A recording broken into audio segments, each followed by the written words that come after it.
Okay, so in this video, we're going to see Puppet Mike Johnson perform one of the most pathetic, cowardly deflections you will ever see when asked a simple question about pardoning a child sex trafficker. Let's watch the full clip, and then I'll give you my thoughts at the end. Let me move on to Ghislaine Maxwell. As you know, Mr. Speaker, the Deputy Attorney General spent 2 days interviewing her. She, of course, has been convicted of grooming, recruiting, abusing young teenage girls, along with Jeffrey Epstein. Mr. Speaker, Maxwell's attorney said she answered all questions honestly and truthfully. But do you think that Ghislaine Maxwell can be trusted? Well, I mean, look, it's a good question. I hope so. I hope that she would want to come clean. We certainly are interested in knowing everything that she knows. And as you'll note, in our House Republican majority, we're working towards that. Chairman Comer and our Oversight Committee has already issued their own subpoena. They want to bring in Ghislaine Maxwell as well.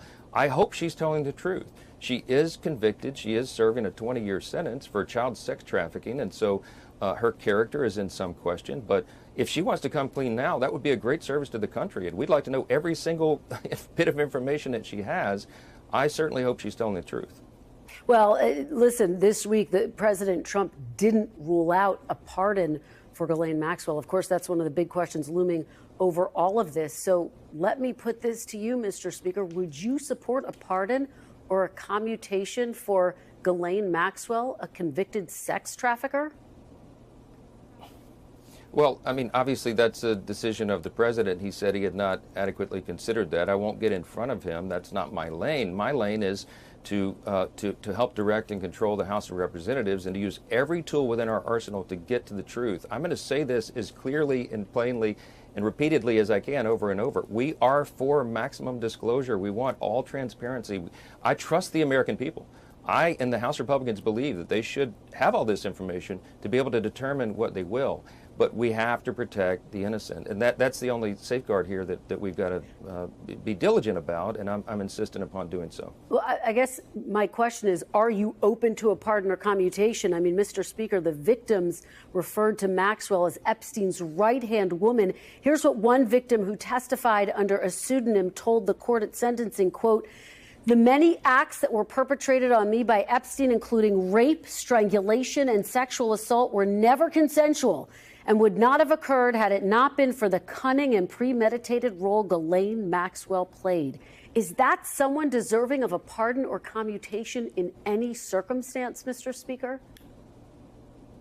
If you're asking my opinion, I think 20 years was a pittance. I think she should have a life sentence at least. I mean, think of all these unspeakable crimes. And as you noted earlier, probably 1,000 victims. I mean, you know, it's hard to put into words how evil this was, and that she orchestrated it and was a big part of it.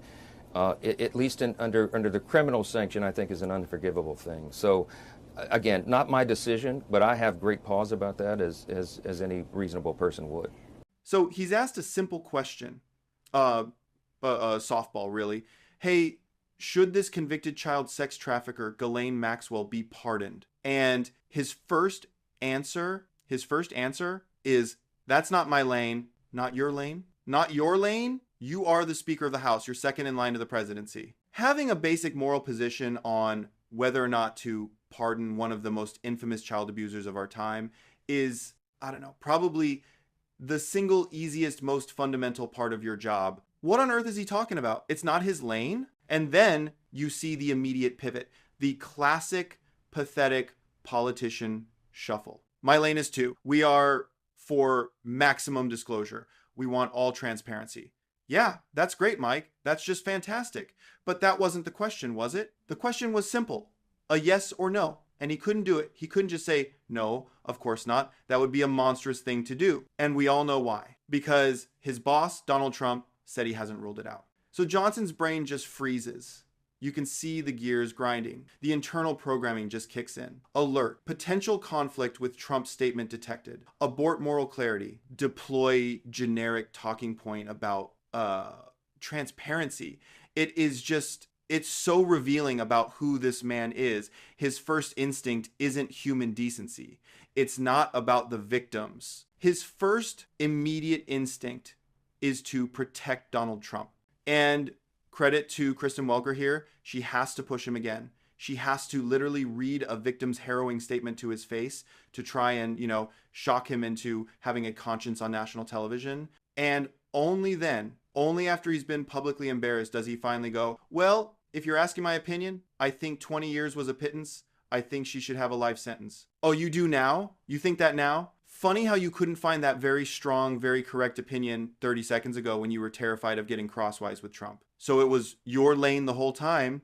You didn't have the spine to say it. That's the whole story right there. This is the modern Republican Party. They are so completely captured, so utterly terrified of one man that the Speaker of the House cannot give a straight answer on pardoning a child sex trafficker. He had to be shamed into stating the most obvious moral position imaginable. It's not just that he's a hypocrite, it's that he's a coward. The man is a complete political weasel with no moral core of his own. His entire being is calibrated to what will and will not upset Donald Trump. And frankly, that is a terrifying quality in a person who is third in command of the entire country. Just pathetic. Let me know your thoughts in the comments. While you're down there, hit the like button and subscribe. I appreciate you guys, and I'll see you in the next one.